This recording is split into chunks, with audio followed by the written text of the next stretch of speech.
Seja bem-vindo ao treinamento da Brigada de Emergência Leroy Merlin, em parceria com a Clafeci Treinamentos. Meu nome é Claudinei, tenente do Corpo de Bombeiros, oficial da reserva, enfermeiro com pós-graduação na área de emergências e cuidados intensivos. Nós estamos no módulo Prevenção de Acidentes e Primeiros Socorros. Objetivos: prevenir acidentes infantis e adotar primeiros socorros nas emergências clínicas, nos traumas, mas tudo isso também se aplica ao paciente adulto. Nesse capítulo falaremos sobre inserção de corpos estranhos em orifícios naturais. Muitas crianças acabam introduzindo objetos no nariz, ouvido, engolindo objetos. Nós tratamos, por exemplo, de engasgamento, que é a obstrução da via aérea, passagem do ar. Uma pessoa pode engolir um objeto, ele ficar no esôfago ou se deslocar até o estômago. Então isso aí não compromete a via aérea e deve-se tomar medidas apropriadas hospitalares de correção.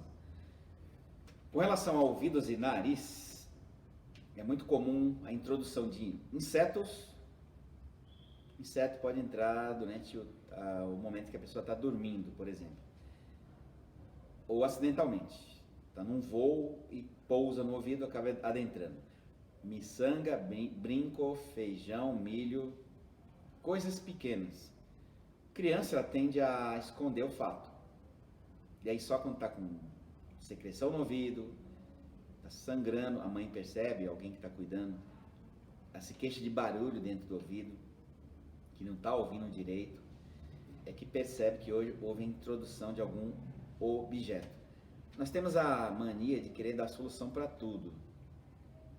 E sempre aqueles macetes, ou seja, formas alternativas de resolver algum problema. Não é apropriado utilizar cotonetes, grampos, palito de dente, pinças para tentar retirar esses objetos. Podemos causar um dano maior, inclusive levando a sérias complicações, como por exemplo uma deficiência auditiva. Então é apropriado que seja conduzido ao pronto-socorro. Veremos medidas gerais de primeiros socorros posteriormente.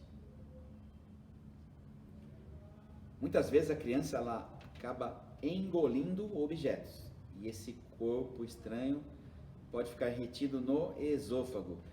Vou dar um exemplo muito claro. Espinha de peixe. Não se trata de obstrução de via aérea. Está na garganta, está irritando, está doendo, está fincado ali. Tentativa de remover pelos meios convencionais, domésticos, pode quebrar essa espinha e fica mais difícil a remoção. A criança não está reclamando, a pessoa não está falando, então não há obstrução da via aérea. Daí vem aquelas ideias de dá um miolo de pão para ele engolir, dá um punhado de farinha.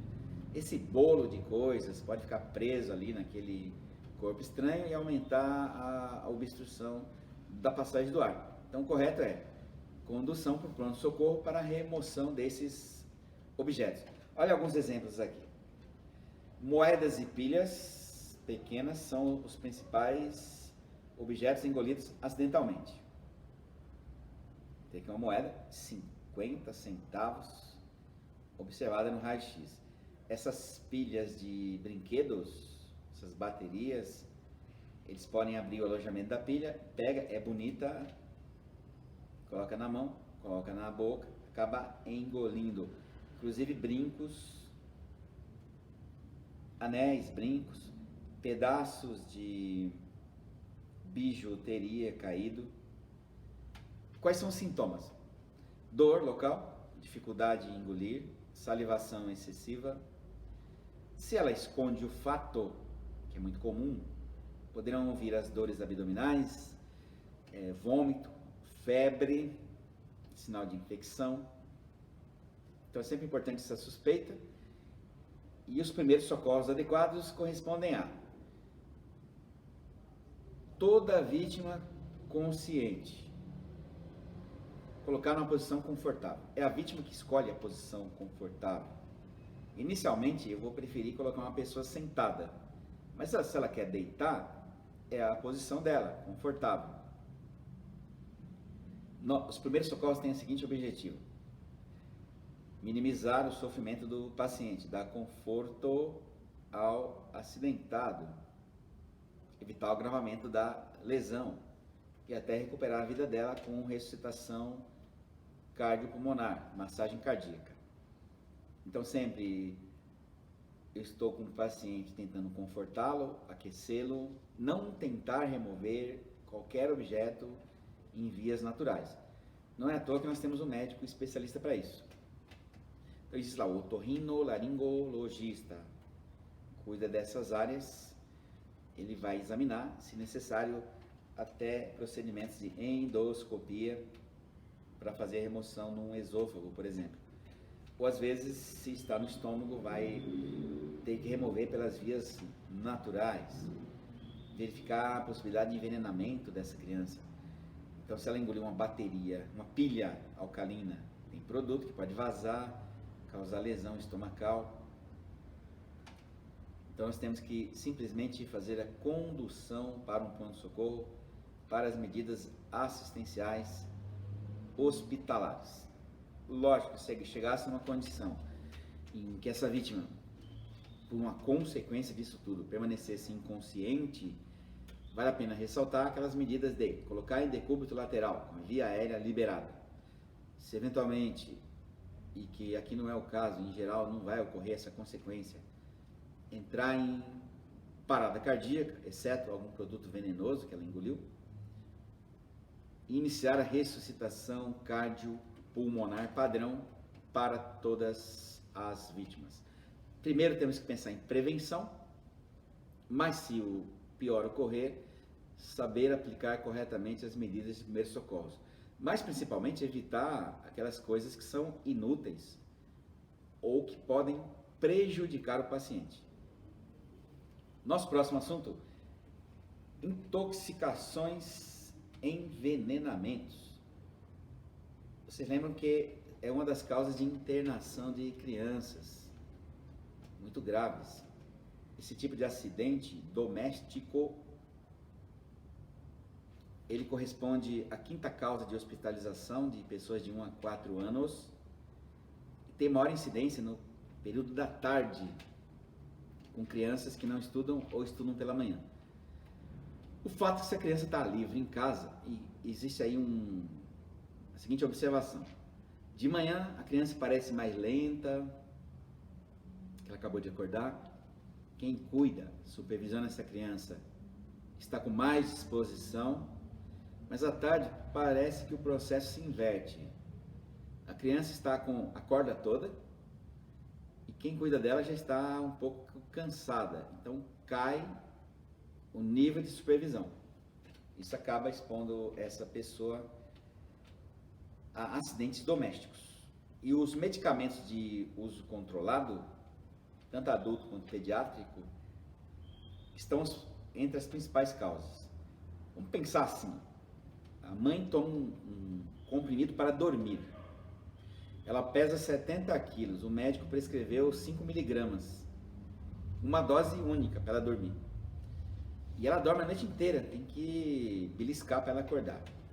Mas à noite caiu um comprimido no chão e ela, sei lá, por preguiça, não recolheu esse comprimido. Ela vai trabalhar no dia seguinte, esse comprimido está debaixo da cama. Em geral, esse comprimido é um pouco atrativo. Ele é redondo, ovalado, muitos têm cores, que existem drageas, comprimidos e cápsulas. Comprimido é o pó compacto, tipo aspirina. Drágea, você tem lá cores, tem um revestimento entérico, ele vai abrir no intestino. E tem as cápsulas, que são aquelas de gelatina, tem uns pozinhos dentro, geralmente de cor diferente. Não importa o tipo, é atrativo. Se uma criança de manhã, no dia seguinte, que consegue engatinhar, acessar esse objeto, tenderá a colocar na boca. Mas ela usava 70 quilos, 5 miligramas para dormir. Esse bebê de 15 quilos é mortal para ele. Pode levar à inconsciência e à morte. Então nós temos remédios para dormir, remédios para acordar, remédios para o humor. O Brasil é um dos maiores consumidores de psicotrópicos do mundo, todos esses medicamentos devem ficar muito bem guardados. E alguns têm alguns destaques, como eu acabei de citar. Muito cuidado com inalações, com Berotec, Atrovente. Eu deixo uma pessoa que não tem conhecimento fazer a medição. Então o médico prescreve 4 gotas de Berotec. Ela coloca 5, 6. Caiu uma a mais, ela não despreza a mistura. É mais uma gota. Lembre-se, se o médico prescreveu 4 gotas e caiu a quinta, corresponde a 25% de aumento na dosagem da prescrição médica, que pode levar a efeitos deletérios. Essas substâncias são adrenérgicas. Então elas têm a função de broncodilatação para a passagem do ar mais eficaz, mas traz aumento na frequência cardíaca. Observe, depois que você faz uma inalação, observa antes e depois. Antes da inalação, verifique a frequência com que o coração da criança está batendo. Melhor posição para verificar no bebê é na parte interna do braço dele. Logo depois de administrar, verifique novamente. Você verá um aceleramento dos batimentos cardíacos. Isso, numa criança que tem arritmia cardíaca, muitas vezes não descoberta ainda, pode ser um potencial para parada cardiorrespiratória. Então, temos lá ansiolíticos, antidepressivos, antiarrítmicos, são produtos que podem desencadear efeitos colaterais gravíssimos se houver uma superdosagem.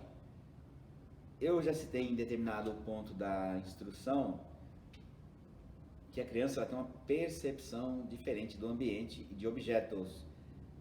Esse aqui é um estudo de uma entidade internacional que cuida de prevenção de acidentes domésticos, e ela fez um outdoor alertando para os cuidados de crianças e produtos químicos. Então você percebe aqui, ó, no armário nós temos frascos de produtos químicos. Para crianças são brinquedos.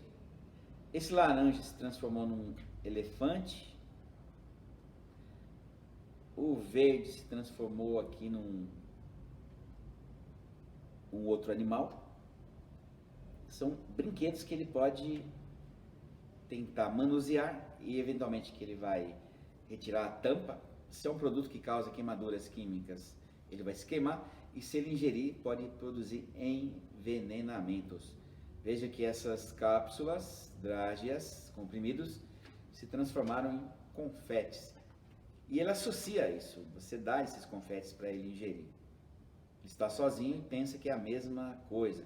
Então essas distorções podem induzir a criança a manipular e acidentalmente se queimar, se for um produto químico dessa natureza, ou havendo contato e ingestão, o envenenamento. A guarda desses produtos químicos deve ser feita de forma a estarem fechados no armário, um cadeado ou chave, que a criança jamais tenha acessos. Muito cuidado com gavetas que elas possam abrir. As pessoas têm a mania de colocar tudo numa gaveta, mistura tudo lá. Está no nível do olho da criança e facilidade de acesso dela. O ideal é reunir tudo no armário, deixar todos organizados num prazo de validade, observando-se o prazo de validade.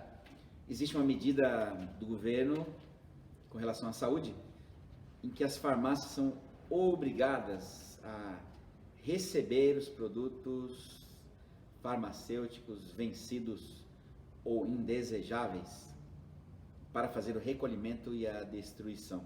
Então você pode levar na farmácia e que eles devem receber e destinar em lixo específico, não jogando esses produtos no meio ambiente. Então essas são dicas principais de prevenção. E também muito cuidado na administração de medicamentos, obedecendo às prescrições médicas para cada faixa etária. Mas quando eu suspeito que alguém se envenenou, porque muitas vezes a criança ela esconde, então ela fez a arte e esconde dos pais aquilo que ela realizou. e ela engoliu um produto químico qualquer, ou alguns comprimidos. Perceberemos alterações como, de forma inesperada, súbita, sem nenhuma doença prévia, ou não estando no curso de uma doença, tanto esse adulto quanto a criança começa a apresentar batimento cardíaco acelerado ou lento, palpitação, aumento ou diminuição da menina dos olhos, que são as pupilas, suor intenso, meu filho está suando muito, meu filho está pálido, ou está com a face avermelhada, ele está com falta de ar, ele está tendo vômito, diarreia, está com dor abdominal, está ficando sonolento, a pele dele está irritada, está ficando vermelha, ele está reclamando de coceira na garganta, alergia, e falta de ar, está tossindo, até chegar a situações de sonolência, alucinações, está vendo coisas, ouvindo coisas, que existem alucinações visuais, auditivas, olfativas, tato, tem formiga andando no corpo dele, paladar, um gosto estranho na boca, delírio, existem vários tipos de delírio, de grandeza, então ele está falando coisas que não tem sentido prático na vida dele. Então estudem mais sobre alucinações e delírio. Às vezes ele está vendo um cabo de vassoura e falando que tem uma cobra. Isso chama ilusão, a partir de um objeto real, transformando num objeto imaginário. A alucinação é, não existe aquilo. Ele está vendo, ouvindo, sentindo. Muitas vezes isso são efeitos de drogas que podem ser lícitas ou ilícitas. Basta você ler os efeitos colaterais, as chamadas reações adversas, nas bulas de medicamentos, que você vai perceber que muitos desses sinais e sintomas podem ser previsíveis mesmo na administração de medicamentos seguros. Na superdosagem, muito mais previsível ainda. Movimentos lentos, dificuldade para movimentar, tudo isso, ou parte disso, podem ser sinais e sintomas gerais de intoxicação. Lembre-se que sinal é tudo o que a vítima, é tudo o que você consegue observar, e sintomas, tudo o que a vítima ali relata, aquilo que ela diz que está sentindo. É uma diferença técnica para levarmos em consideração. Sinais, você observa, sintomas, a vítima ali relata, é um sentimento dela. Então, sinal, a pele está vermelha, eu estou vendo. Sintomas, ela diz que está com dor abdominal, é um sintoma. E por mais que ela faça gestos de apertar a barriga, ela sente a dor abdominal. Os primeiros socorros implicam em conhecer o telefone do Centro de Controle de Intoxicações. No município de São Paulo temos um telefone gratuito, também de forma gratuita, que você pode ligar, passar as informações do produto, se você tiver. Importante que leia o rótulo. Existem informações químicas do produto e, se for acidente de trabalho, mesma coisa. Existe a ficha respectiva do produto que traz inclusive as medidas de primeiros socorros para aquele caso de ingestão, contato, inalação, etc. Sempre solicitar auxílio do serviço de emergência médica, já que trata-se de uma emergência muito séria, o envenenamento.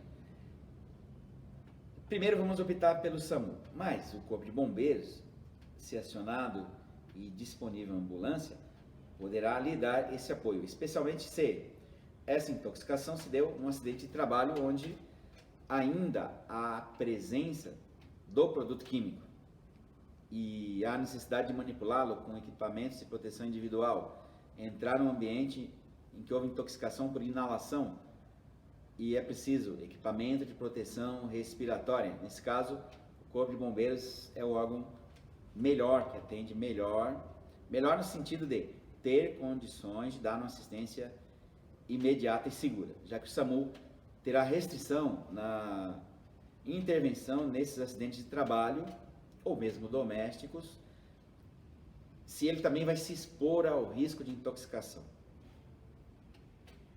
A vítima deve ter sempre retirada do ambiente de risco, isso se houver segurança para o primeiro socorrista.